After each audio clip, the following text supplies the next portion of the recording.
Este programa es presentado por Grupo Sí España, servicio integral para España.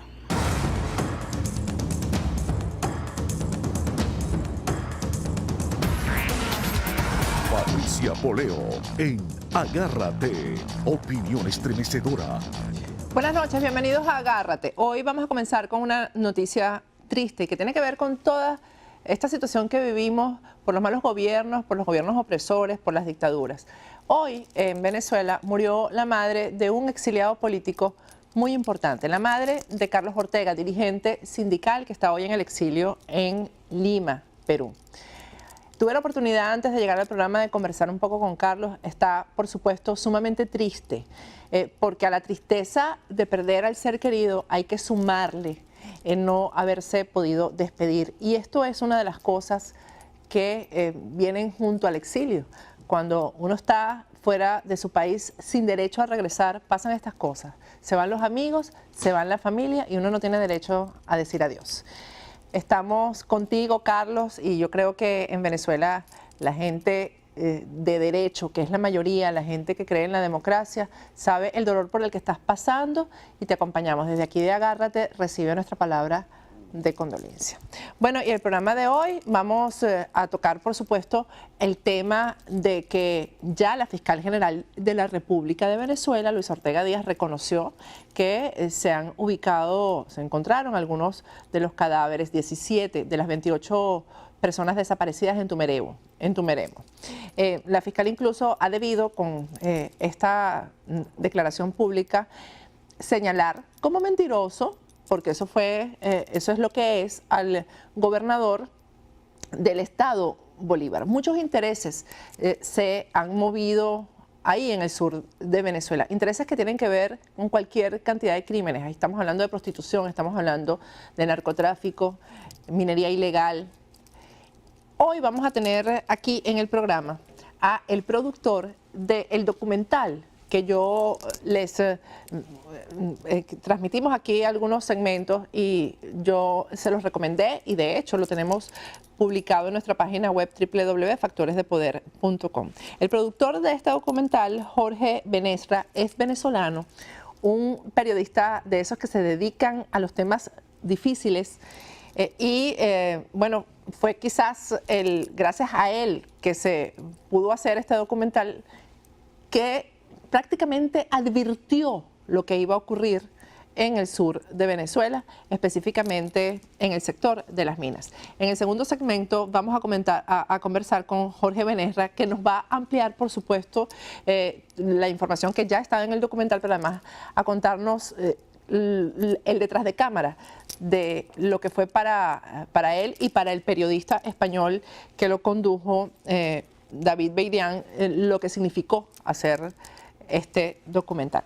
Vamos a irnos a comentar algo sobre Cuba porque el exprisionero político Alan Gross está apoyando el viaje de Obama a Cuba. A solo días del viaje, es pronto, el estadounidense Alan Gross, que pasó, recuerden, 5 años en la isla, expresó su apoyo a esta determinación del mandatario estadounidense a pisar territorio cubano. Vamos a ver lo que La Voz de América tiene que decir sobre eso. Recapitulando su experiencia de 5 años como prisionero en Cuba, que finalizó en 2014, Alan Gross se dirigió a los medios de prensa en Washington. 14 meses después de ser arrestado, se presentaron cargos y se me sometió a juicio que resultó un teatro. Fui hallado culpable de ser una amenaza a la integridad o independencia del Estado, lo que me extrañó ya que no pensaba que el Estado tuviera ninguna integridad.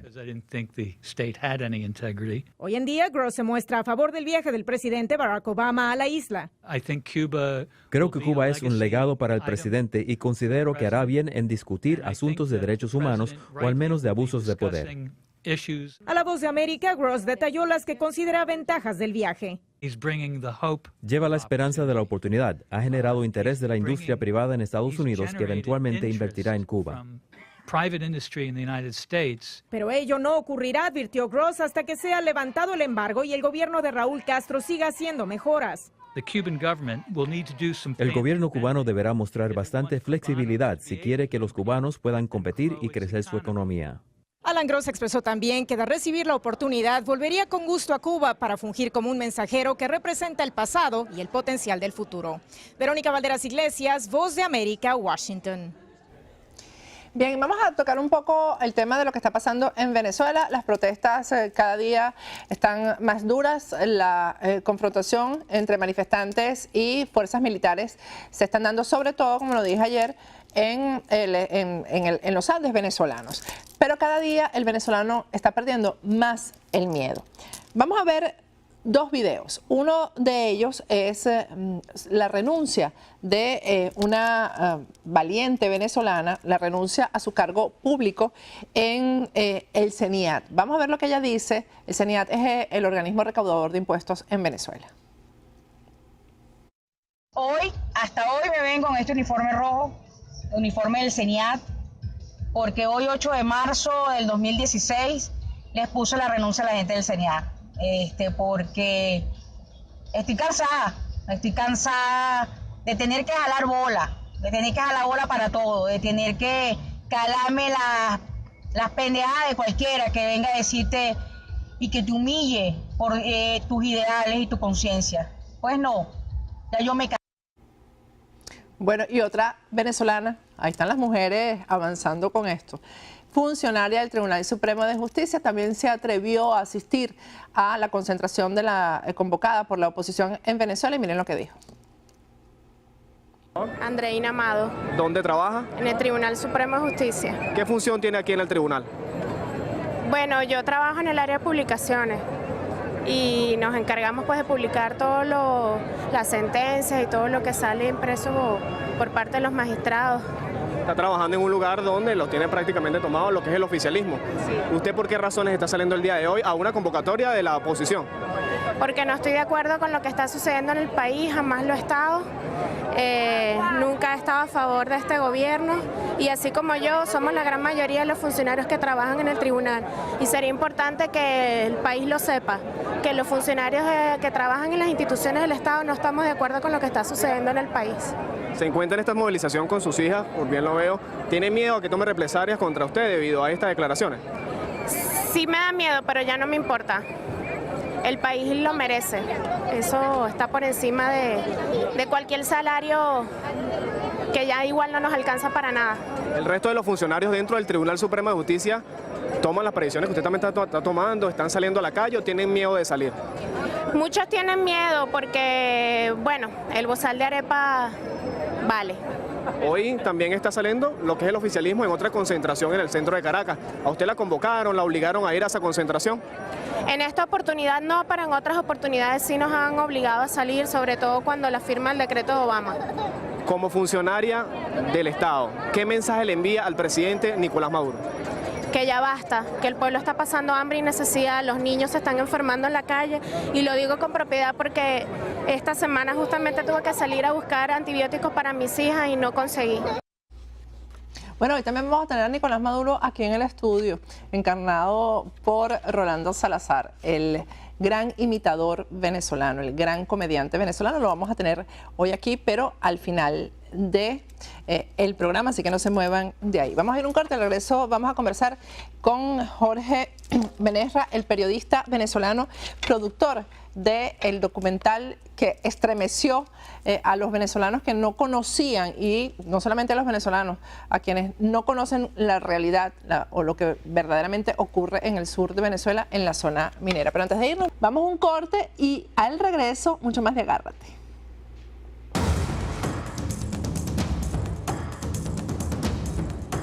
Agárrate con Patricia Poleo.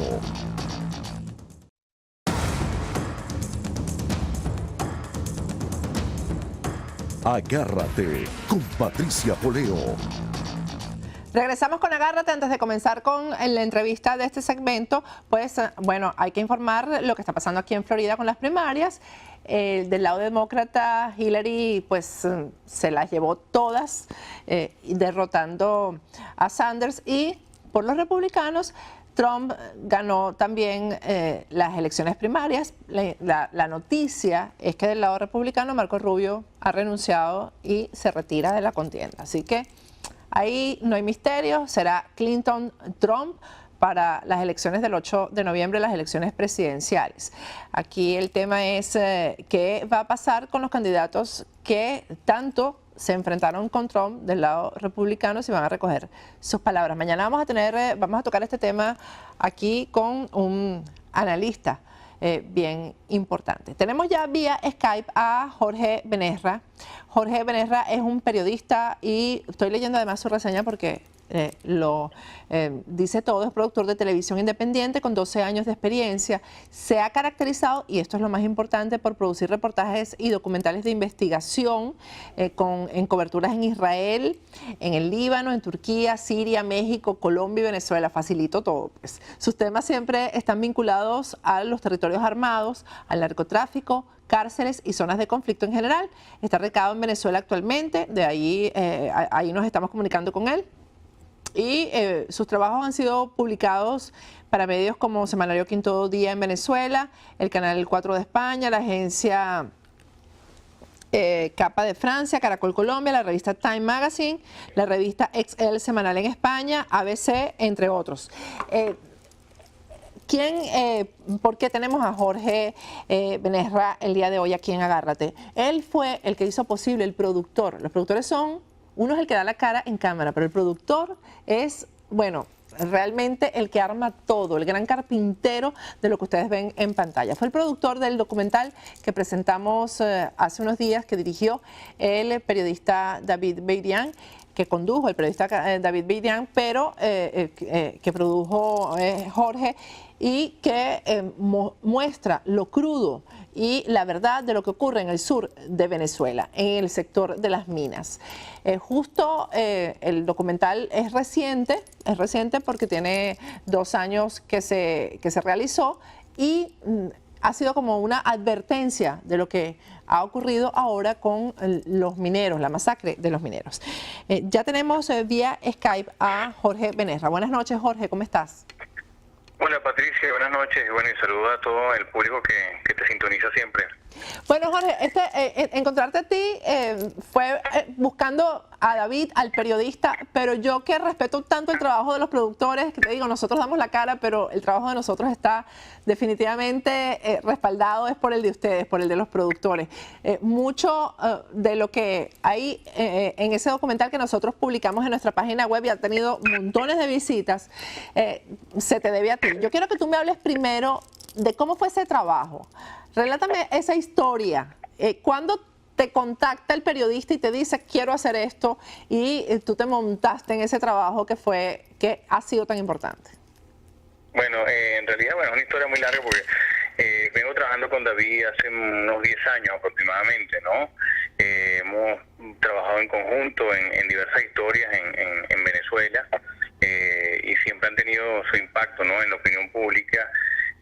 Particularmente cuando me invita al proyecto clandestino, que en este caso se llamó Amazonas Clandestino, era justamente un proyecto que abarcaba 5 capítulos, ¿no?, que tenían que ver con ese lado oscuro que hay detrás de América Latina, en la Amazonia, ¿no?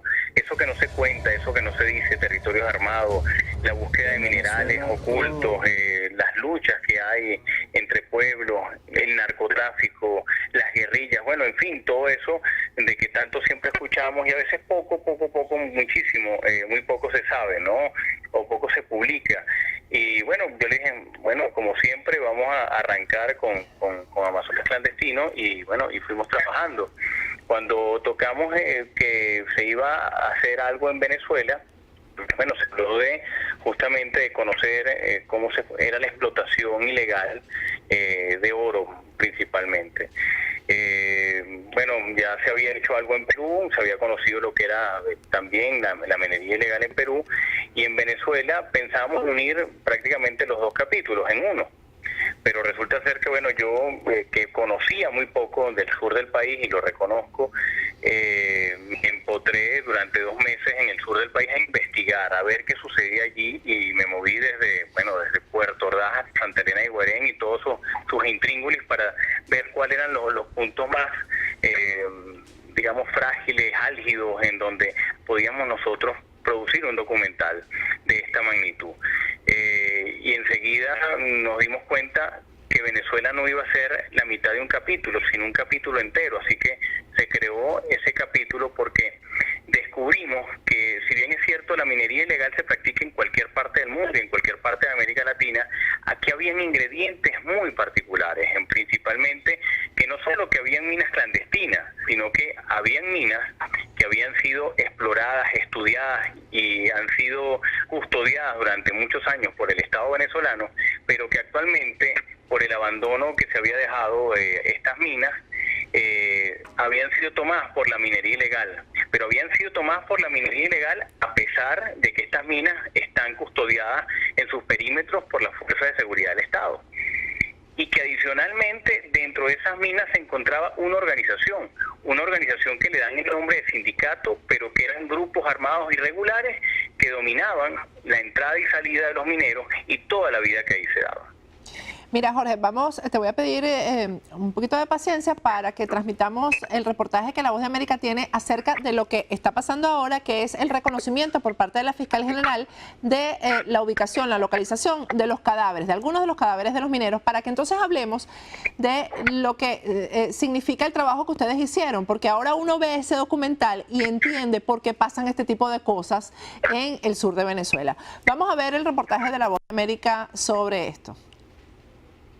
El defensor del pueblo de Venezuela, Tarek William Saab, indicó que los funcionarios de seguridad encontraron 14 cuerpos en una fosa de 5 metros de profundidad metidos en bolsas negras, los cuales corresponderían a los mineros desaparecidos en Tumeremo, Estado Bolívar. Hoy tenemos el hallazgo de al menos 14 cuerpos, no 4, como se había reseñado inicialmente. Viene ahora toda una serie de exámenes que nos va a determinar la identidad. El presidente Nicolás Maduro aseguró que se llevarán a cabo las investigaciones correspondientes y se castigará a los responsables. Se ha tomado testimonio de un grupo de mineros denunciantes sobre una posible matanza. Por su parte, el diputado Américo de Gracia, opositor, informó que se reunieron con representantes de 2 sedes diplomáticas para que ayuden a aclarar los hechos. Hicimos contacto directo con la Embajada de Argentina y con la Embajada de México por la experiencia que estos 2 países acumulan. Del mismo modo, el abogado Alonso Medina Roa, directivo del Foro Penal Venezolano, en diálogo con La Voz de América, expresó su preocupación por lo ocurrido y lo que se ha generado en torno a esta situación. Hay una realidad en el sur del país, la cual no queremos voltear a ver. Es una realidad, es un tema de delincuencia, es un tema de mafia, es un tema de intereses económicos que no queremos ver. Álvaro Algarra, Voz de América, Caracas. Bueno, Jorge, hay un abogado, Alonso Medina Roa, que dice que hay una realidad en el sur que no queremos ver. Ustedes la mostraron y el que no la quiera ver, pues nosotros lo tenemos en la página web, tenemos el reportaje, ese documental que ustedes hicieron. Lo que tú viste, tú como venezolano, tú me dices que tú no conocías el sur del país y que lo conociste es haciendo este trabajo de campo para producir este documental. Ahora, ¿qué piensas y qué sientes como periodista después de que ha ocurrido esta masacre que simplemente fue advertida en el documental? Así es, bueno, aunque suene trillado, eso fue crónica de una muerte anunciada, ¿no? Y a veces no queremos darnos cuenta de las realidades, Patricia. Y digo esto porque muchas veces las cifras que se publican, así sean extraoficiales, nos dan, digamos, que esa hoja de ruta de lo que está pasando en el país. Por ejemplo, el Observatorio Venezolano de la Violencia, que es una institución, una ONG que se ha encargado en documentar las estadísticas de las muertes violentas en Venezuela, bueno, ha venido reseñando año tras año que el Estado Bolívar es uno de los 4 estados más peligrosos de Venezuela, y organizaciones internacionales han reseñado que el mismo Estado Bolívar es una de las 20 uno de los 20 sitios más peligrosos del mundo. Claro, cuando tú tienes una región en donde habrán unos 2 millones de habitantes, pero que su territorio, que abarca, por cierto, el 25% del territorio venezolano, hay 5.000 muertes violentas al año, algo tiene que estar pasando. Si no averiguaste, si no te metiste, es porque no quisiste. Y es porque simplemente la realidad está allá mismo. O sea, el Estado Bolívar particularmente es una región sumamente rica. Hablamos del oro, pero además de oro hay cobre, hay hierro, hay diamantes, y por cierto que justamente las minas que nosotros tocamos en el documental, fuimos a muchísimas en realidad, pero escogimos unas muy particulares, digamos por lo que representan. En el kilómetro 88, que se llama Las Claritas, que esto es antes de llegar a Santa Elena de Guairén, se ubica Las Cristinas. Estamos hablando de que es la mina o la quinta mina más importante del mundo y creo que la segunda más importante de América Latina. O sea, tiene reservas comprobadas y comprobables entre 13 y 17 millones de onzas en reservas en oro. O sea, es algo que se nos escapa de la mano la cantidad de números en dólares que estaría percibiendo el Estado venezolano si se le estuviese dando el uso correcto. Y resulta ser que a la fecha nada ha ocurrido. En el 2010-2011 habían empresas canadienses allí trabajando que habían hecho una inversión importante y bueno, el Estado decidió quitarles la concesión y supuestamente venían empresas de origen chino, de capital chino, a entrar a las minas. Bueno, resultó que las empresas se tardaron más de lo que tenían previsto para entrar y cuando quisieron entrar, ¿qué se encontraron? Bueno, que habían 25.000 mineros nada más en Las Cristinas trabajando día y noche, pero adicionalmente con bandas armadas que son las que realmente imponen la ley dentro de las minas. Entonces uno se pregunta, las empresas internacionales, sea cual sea el origen, ¿acaso van a negociar con grupos armados irregulares? De eso vamos a hablar al regreso, Jorge, porque parece que llegan ya los canadienses y creo que los americanos a instalarse en la zona y yo quiero que conversemos un poco sobre eso, porque por supuesto hay resistencia a estas empresas que fueron expulsadas anteriormente por el mismo gobierno. Pero me consta, y como periodista te debe constar, que si los canadienses y los americanos llegan a construir, hacen escuelas, hacen hospitales, y no van a ser invasivos y a destrozar la tierra como lo han hecho estos mineros y que ustedes lo mostraron muy bien en ese documental. Al regreso continuamos hablando con este periodista venezolano Jorge Benerra. Ya regresamos.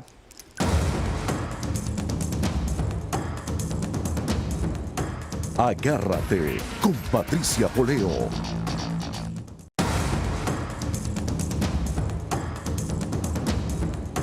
Agárrate con Patricia Poleo. Regresamos con Agárrate. Estamos conversando desde Venezuela con el periodista Jorge Benerra. Jorge, antes de que hablemos un poco de del futuro de esta gente que llega a instalarse, los canadienses, etcétera, dime si en la investigación que ustedes hicieron apareció el topo por algún lado o alguien, porque el topo supuestamente que sería el responsable de las masacres ecuatorianas. ¿Ustedes tuvieron alguna idea de que esto existía? Sí, bueno, en realidad durante la investigación tuvimos un precontacto, vamos a llamarlo así, con diversos líderes de las bandas que funcionan, bueno, de las organizaciones, como se le quiera denominar, que funcionan en el sur del país, ¿no? Eso, digamos que ellos están divididos entre lo que es Huacipati y el Callao los lleva un grupo, lo que es Tumeremo lo lleva otro grupo, lo que es La Clarita es otro grupo y lo que es Santa Elena es otro grupo. O sea, ellos se dividen el poder y el territorio de alguna manera, ¿no? Hay pequeñas organizaciones, digamos que yo digo que son las que provienen más que todo de las grandes ciudades y que vieron en el sur del país una oportunidad de negocio, y hay otras que bueno, que sí yo creo que tienen un poco de todo, ¿no? Están mejor organizadas y tienen hasta una visión política como que con un objetivo mucho más definido. Cuando estuvimos haciendo la investigación, por supuesto que el seudónimo de este señor, alias El Topo, salió en la investigación. Nosotros estuvimos con dos grupos que fueron los que se presentaron en el documental y bueno, prácticamente digamos que una de las organizaciones está muy cercana al territorio donde ocurrió esto en Tumeremo, ¿no? Pero sí, ya lo escuchamos y eso es lo que de alguna manera me llama la atención. Sí, ya se escuchaba y sí tenemos información de que muchos de los líderes de esas bandas son no solo venezolanos, también hay de nacionalidad colombiana, particularmente. Sí. Bueno, están también cerca. Dime una cosa, Jorge. Mientras ustedes hicieron ese documental se difundió, fue en el 2014 que empezaron a hacer el trabajo, las grabaciones, etcétera. Bueno, ustedes denunciaron una cosa aquí que es ilícita. O sea, el hecho de que unas bandas armadas sean las que se encarguen de la explotación minera, pues eso en un Estado de Derecho eso no debería ser. Y no pasó nada. En Venezuela ninguna autoridad hizo nada con respecto a esto. No, bueno, en apariencia no. Nosotros sí nos llegó la información que el reportaje se difundió muchísimo por las redes sociales en su momento. Esto se publicó hacia abril del 2015, ¿no? En Europa, pero se difundió, bueno, por medio de muchos venezolanos que lo vieron en Europa y lo mandaron para acá, ¿no?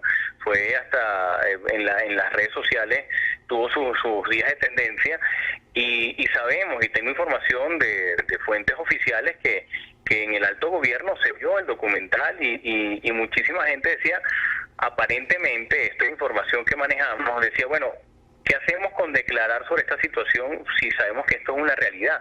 Eso fue lo que nos informaron, no sabemos si fue así, pero tiene cierto sentido porque en realidad lo que ocurre en el sur del país es totalmente contra natura.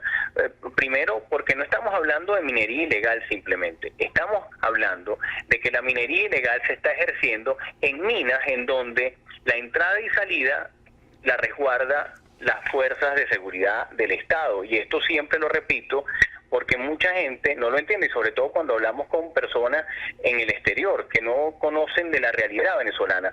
Yo siempre pongo una analogía.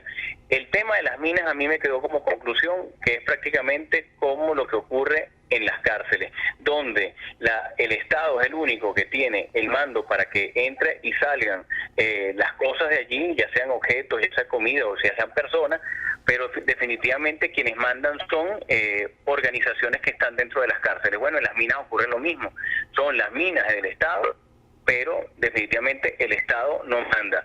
Y debo decir que vimos claramente cómo ninguna autoridad en el sur del país, y eso se ve en el documental, dejó un gran vacío, y ese vacío lamentablemente lo ocuparon estos grupos armados irregulares.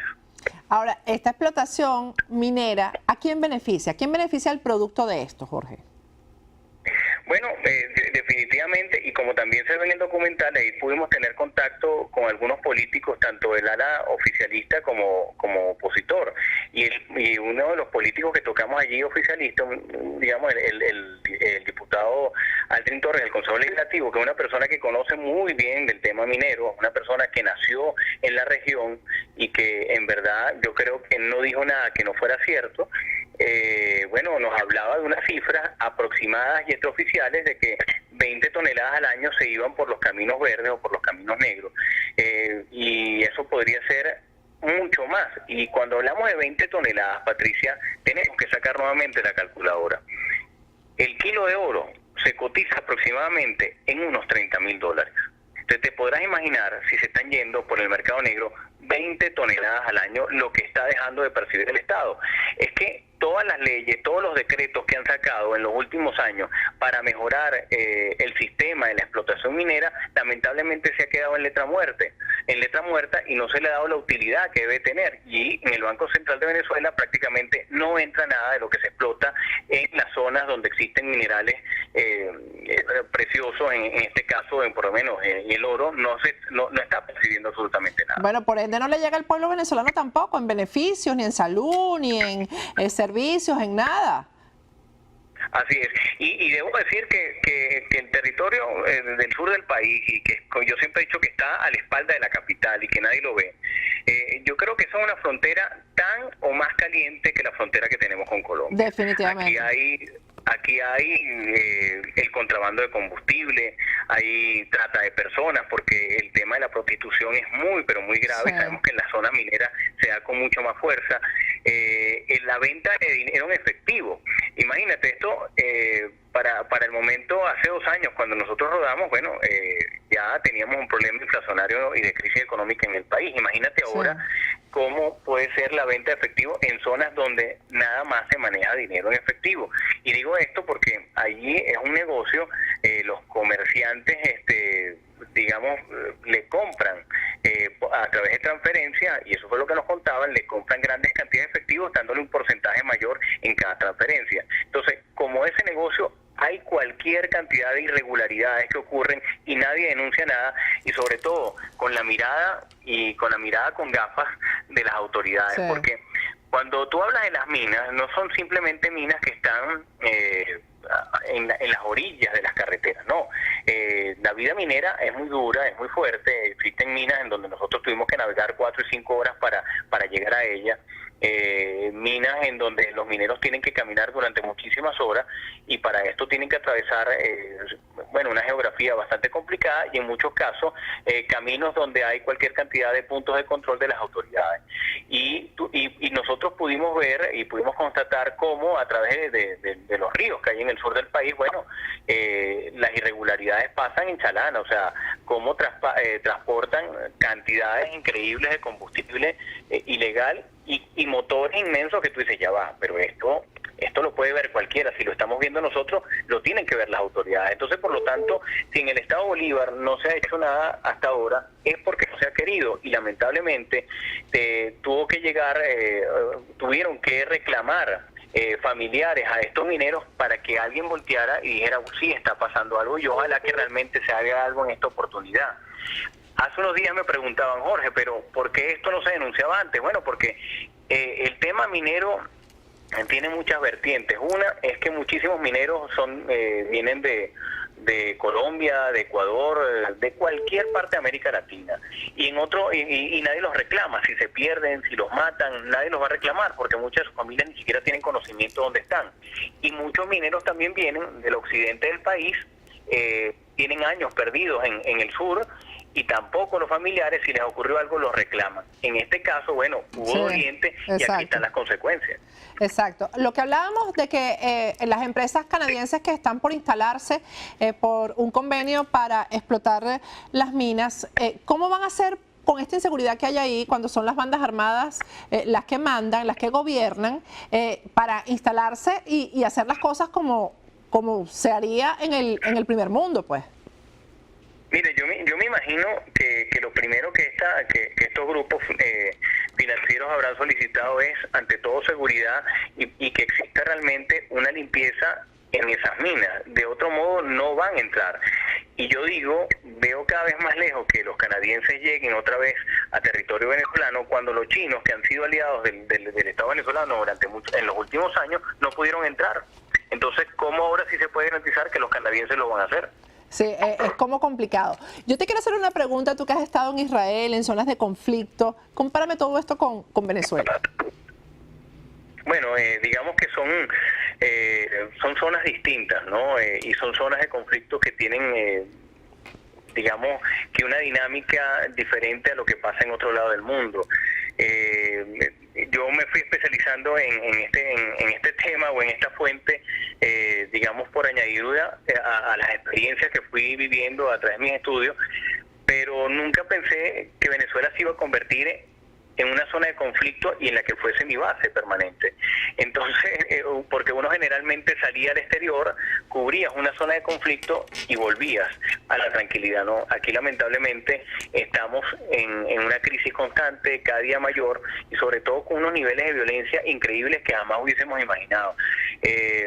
Yo creo que, como lo he conversado con muchísimos corresponsales, con muchísimos colegas, Venezuela hoy por hoy en el mapa del periodismo es una de las zonas más difíciles para ejercer la profesión y una de las zonas más difíciles para trabajar, porque no solamente no estamos hablando de un conflicto armado en donde incluso a veces se habla hasta de ciertas normas y donde tú sabes dónde se maneja, de qué manera se maneja el conflicto. Aquí en Venezuela cualquier persona puede morir en cualquier momento, porque digamos que los códigos que manejan en el mundo criminal ya pasaron a otro nivel. Entonces, bueno, es complicado. Yo en verdad que puedo decir que en este momento Venezuela puede ser tan igual como estar en una zona en el Medio Oriente. Así es. Bueno, Jorge, muchísimas gracias por este contacto, de verdad. No, gracias a ustedes por la invitación. Bueno, esto lo complementan ustedes, señores, con el documental que produjo este joven periodista venezolano. Lo pueden ubicar en nuestra página web. Vamos a ir a un corte. Al regreso vamos a estar aquí con Rolando Salazar y todas sus voces. Al regreso vamos a estar aquí con Rolando Salazar. Ya volvemos. Agárrate con Patricia Poleo.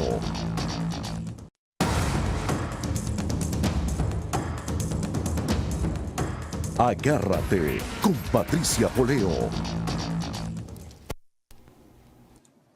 ¡Alerta! Bueno, la derecha en Miami, tengo pruebas. 18 de marzo, en el Canaima. ¿Quién dijo miedo? Vamos a verlo, ¿verdad? Chúpatelo, pues. Mire usted, presidente Nicolás Maduro, aquí le tengo un motorcito fuera de borda, arrechísimo. Si no le meto la sobremarcha, bueno, entonces le meto la mocha. No se equivoque. Bueno, Pinky, la gira en los Estados Unidos. El 18 de marzo en el Canaima, pues. Así es, cerebro. Patricia Poleo, prepárate. ¿Quién dijo miedo? 18 de marzo en el Canaima, pues, Miami. Mira, pero este programa que se ve en Panamá, los panameños disculpen el arrechísimo, que allá no se puede decir arrechísimo. Gracias, Rolando, por estar aquí. No fui yo, fue Ramos Ayú. Mira, gracias, sí, por cierto, el equipo de producción no es una gira, no vine de gira, esto es una vuelta en U, porque nada más viene la presentación de Nelly Pujols, la cual con mucha solidaridad sus compañeros se han apostado con las mejores vibraciones y oraciones, aportar para su difícil momento, y aproveché para quedarme una semanita y ver si le llevo a mi esposa las menudencias, papel toalé, harina pan de 2 kilos. Claro, jabón, champú, toalla sanitaria. Insólito, toallas sanitarias. Entré en un Walgreens y imaginando a mi esposa, me imaginaba ella en Disney World. Se ha convertido en una alacena de supermercado, un pasillo en algo maravilloso. La verdad es que me aturdí de ver tantas cosas en tanta carencia y de pronto mirar eso. Yo debía haber entrado en un 7-Eleven primero, para ver que hay de todo, pero poquito. Pero entré de una vez el Walgreens y la verdad no me siento, perdonen si me ven temblando. Mira, Rolando, bueno, y todo el mundo le está pidiendo la renuncia a Nicolás Maduro. Tú tienes que decir algo de eso el 18. ¿Vas a renunciar o no vas a renunciar? Bueno, les voy a decir a la gente, Patricia, Santos, cobarde, asesino, tengo pruebas. Ni renuncio ni no renuncian, ¿no? No sé si es lo mismo. Pero, como diría Luis Vicente León, yo te voy a decir algo. El presidente Nicolás Maduro no va a renunciar. Olvídense de eso y váyanse a esa nube. Estos son procesos enfermizos, esquizofrénicos, que si bien todavía Fidel Castro está vivo, maneja esos hilos como si fueran huellas de ascensor. De modo que, si bien es lo que para el país es lo mejor, los acontecimientos en pleno desarrollo dictaminarán. Ahora yo creo que renuncia, enmienda, partida de nacimiento, lo que sí es inminente es que Venezuela tenga un nuevo rumbo. ¿Tú crees, sí? Yo creo que... Mira, las elecciones, Patricia, de lo que sucedió, no se lo creyó nadie. Yo estaba en pantufla, ya yo estaba entregado. Esta fue una sorpresa de lo que sucedió. Lo que quiere decir, de modo insólito, que cuando las sociedades deciden no ser más cómplices de su propio dolor, de alguna manera los países reaccionan. Los acontecimientos en pleno desarrollo, la política ha dado sus pasos los correctos, con todas las A y bemoles, es finalmente el pueblo el que va a decidir. Un día amanecerá y veremos. Mira, tú sabes que aquí siempre hay mucho estrés cuando uno tiene pautado a un invitado y el invitado lo atiende. El productor de este programa, que es Roberto Betancourt, entra en estado de pánico y tal. Entonces yo le voy a decir que cada vez que uno de ellos no aparezca, porque te llame a ti. Oye, el aplauso cariñoso para su productor, que ha hecho un trabajo brillante de seguimiento acá en Miami. El aplauso cariñoso es para él. El 18, que es este viernes, vamos a tener la oportunidad de ver a Rolando Salazar, que bueno, la verdad es que han surgido muchos comediantes, hay muchos imitadores muy buenos, pero hay que ver que Rolando es el papá de los imitadores. Hay un talento maravilloso de cosas y la verdad es que el humor ha servido para virarnos en él. Fíjate que a través de él hemos sobrevivido y de alguna manera no hemos dejado de decir las cosas. Yo creo que el humor ha jugado un rol maravilloso, intrínseco, necesario en el anonimato de cada quien, porque no solamente los humoristas somos los que lo practicamos, sino que, bueno, el caso del mismo Chávez, el humor es un arma peligrosa, yo lo digo, ¿no? Porque así como bien es la luz inquisidora de la verdad, también es la luz manipuladora de alguna manera. y ahí es donde podemos nosotros... El humor hace mucho daño. El humor es un... O sea, daño en el sentido de que permite que la gente vea cosas que a veces los que decimos, lo que hablamos como en serio no podemos hacer que calen, ¿no? Y ustedes van metiendo su cosita ahí, su información y tal, y ahí llega más. Pero Ilustra, yo le voy a decir algo, eso es como la noticia y el periodismo, es decir, el humor sencillamente cumple el rol de narrar el hecho. Basta el intelecto, la capacidad o cómo uno calibra esa verdad que se le dice, a ver si es que la evades o es que la enfrenta. De modo pues que el humor es una instancia que está al servicio de cómo tú lo interpretes y no eso de que el humor estamos porque somos así, eso no es verdad, eso es otra evasión más de la vida. El venezolano debe poner los pies sobre la tierra y entender que hay muchas cosas por las que tenemos que luchar para ser mejores.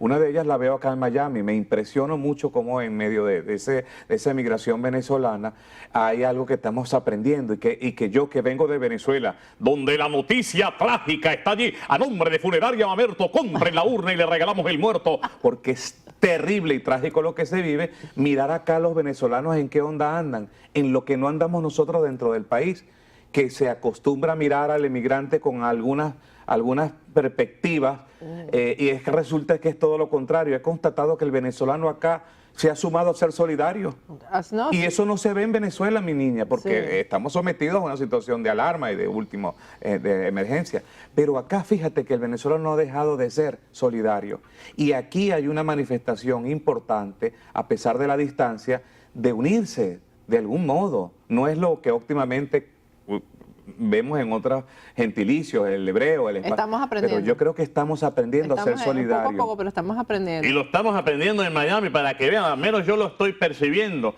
La solidaridad y la unión de los venezolanos acá es una tarea maravillosa que rendirá sus frutos, Dios mediante, ¿verdad? Amén. Cuando tenga que ser. Cuando me tenga que ir, me imagino. Todos tenemos que irnos, ¿verdad? Mira, Rolando, el otro día estaba con unos amigos viendo los sketches viejos de Radio Rochela, ¿no?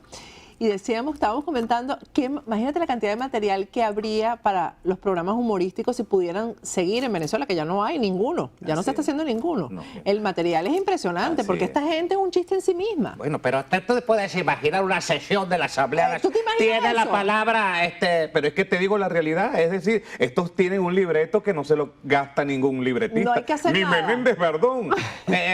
Pedro Carreño. Primero que taxativamente la ley del inclinato que rige la Asamblea Bicameral, y en ese sentido voy a leer taxativamente esto. Pero usted no tiene sede. Mire, usted de inteligencia no se va a morir. ¿Quién puede superar semejante libreto? Nadie, mi amor. Tiene la palabra entonces Diosdado Cabello. Es que no voy a responder, yo hablo cuando me dé la gana. Hay una ley, nosotros para nada vamos a aplicar una ley que no protege al malandro, no protege al narcotraficante. Una ley que uno no puede, me consta, familias enteras que no pueden sacar a su familia de viajar a primos, sobrinos, no pueden viajar por el mundo. Andan unas camionetas, Patricia, blindadas, los atracadores, bueno, no los pueden atracar a ellos, no los pueden atracar a ellos. Bueno, se te acabó el tiempo también, Cabecemundo, y así vamos, narrando hechos en el acontecer político nacional ilustre, sin ñemeo y sin guabines. Cuéntame cuáles son los personajes de este viernes 18, es en Canaima, ¿no? Es en Canaima. Es en Canaima este 18, así es que nada. Ahí vamos a estar, nuevamente, ahí voy a estar ahí. Invito a todos.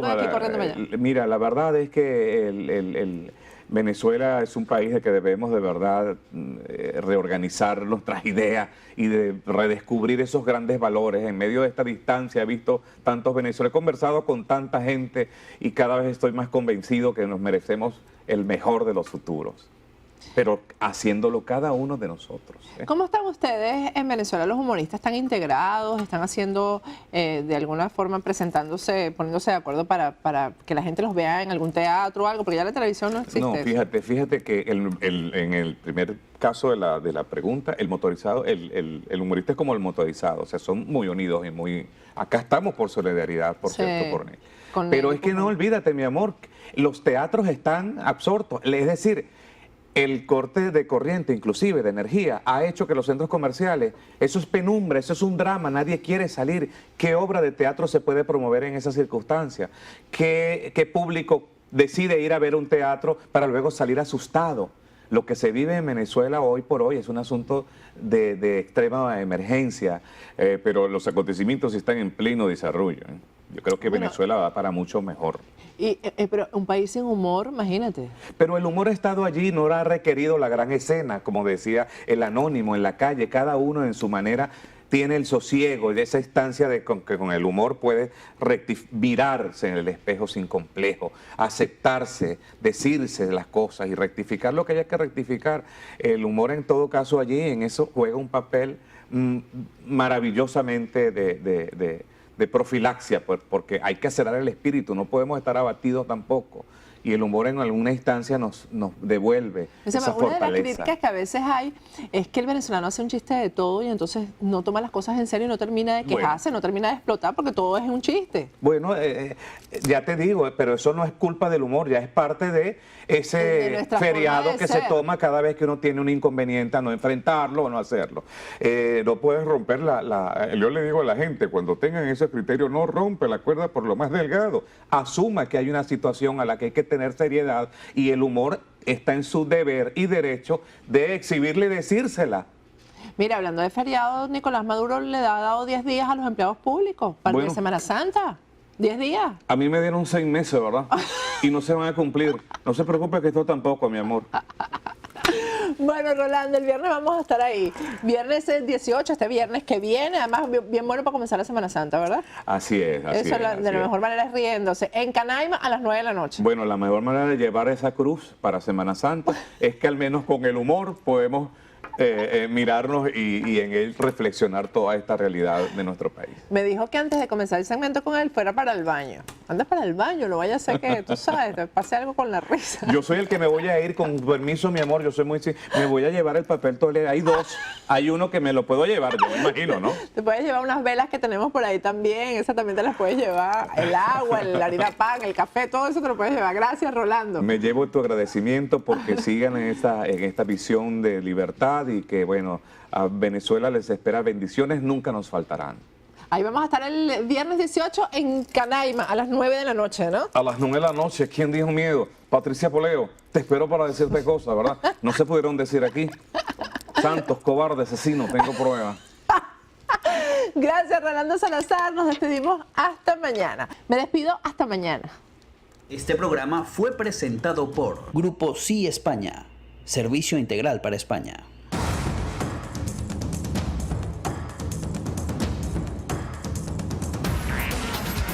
Patricia Poleo en Agárrate, opinión estremecedora.